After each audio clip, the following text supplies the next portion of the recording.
자, 오늘은 역사상 가장 드라마틱한 이야기 중 하나를 해볼까 합니다. 바로 창세기 45장에 나오는 배신과 용서, 그리고 기적 같은 죄회에 대한 이야기예요.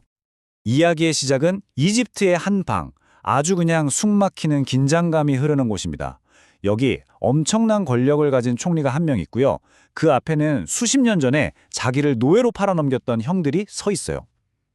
근데 이 형들은요, 눈앞에 총리가 자기 동생인 줄은 꿈에도 모르고 있는 거죠. 총리, 그러니까 요셉은 형 유다의 정말 가슴을 울리는 호소를 듣고는 더 이상 버티질 못합니다. 감정이 폭발 직전에 이른 거죠. 이제는 정체를 숨길 수가 없겠다. 이렇게 된 겁니다. 요셉은 이 엄청난 순간, 이 재회의 순간이 다른 사람들에게 방해받지 않도록 아주 단호한 조치를 취합니다. 첫째, 큰 소리로 외치고, 둘째, 방해했던 이집트 사람들을 전부 내보내요. 그리고 마지막으로 형제들과 단둘이 남게 되죠. 왜 그랬을까요? 형들이 다른 사람들 앞에서 창피를 당하게 하고 싶지 않았던 거예요. 정말 깊은 배려죠. 자, 이제 방해는 형제들만 남았습니다. 그 순간, 그동안 억눌러왔던 감정의 둑이 그냥 와르르 무너져 내립니다. 요셉이 얼마나 서럽게 울었는지 그 울음소리가 방 밖의 이집트 사람들, 심지어 파라오의 궁궐에까지 들릴 정도였다고 해요. 소문이 순식간에 퍼졌겠죠? 자, 그럼 이제 이 수십 년에 걸친 이야기의 클라이맥스, 바로 그 진실이 밝혀지는 순간으로 가보시죠. 요셉이 입을 엽니다. 나는 요셉이라. 이 한마디에 모든 게 바뀌는 거예요. 그러고는 수십 년간 마음속에 품어왔던 질문을 던지죠. 아버지, 아직 살아계십니까? 이 장면에서 보이는 이 극명한 대비가 정말 인상적이에요. 보세요. 형들은 갑작스런 진실 앞에 완전 얼어붙었어요. 과거에 저지른 죄가 한꺼번에 몰려오면서 공포에 질려있죠. 그런데 요셉은 어떡하나요? 내게로 가까이 오세요 하면서 오히려 먼저 다가갑니다. 물리적인 거리뿐만 아니라 마음의 거리까지 좁히려고 하는 거죠. 근데 요셉은요, 형들을 그 두려움 속에 오래 내버려 두지 않아요. 오히려 자기가 겪었던 그 모든 고통의 시간을 완전히 다른 관점으로 설명하기 시작합니다. 그는 형들을 바로 위로해요. 근심하지 마세요. 자책하지도 마세요. 이렇게 말하면서요.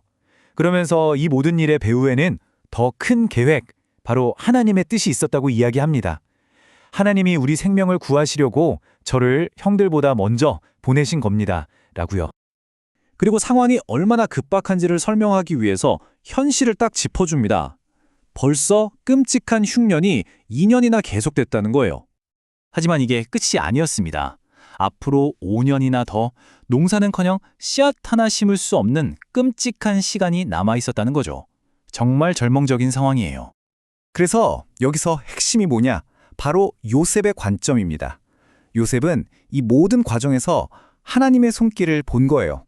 나를 이리로 보낸 건 형들이 아니라 하나님이십니다. 라고 말하잖아요.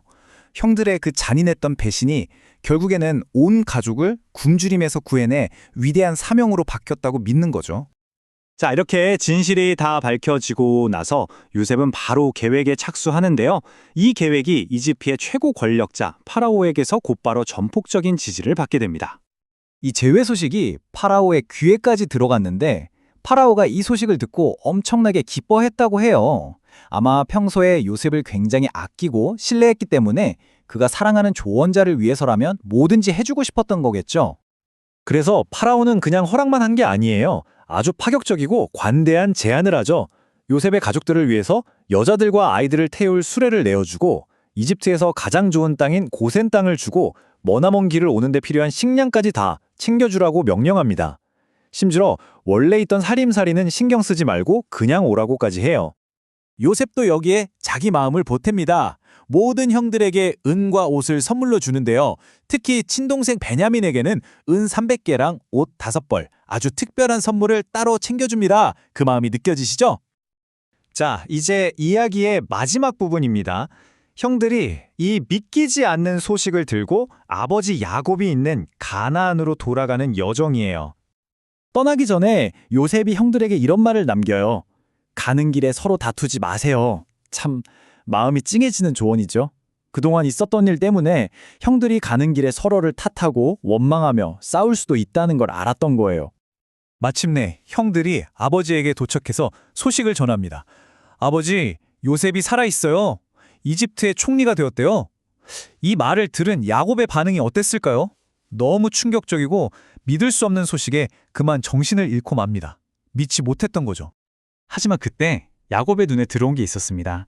바로 요셉이 보낸 그 웅장한 이집트의 수레들이었죠.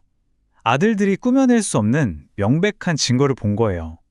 그걸 보고 나서야 수십 년 동안 죽은 아들을 그리워하며 슬픔에 잠겨있던 야곱의 영혼이 다시 살아나게 됩니다. 야곱이 이렇게 말합니다. 이만하면 족하다. 내 아들 요셉이 살아있다니. 내가 죽기 전에 가서 그를 꼭 봐야겠다. 보세요. 야곱에게는 아들이 총리가 되었다는 권력이나 명예 같은 건 중요하지 않았어요.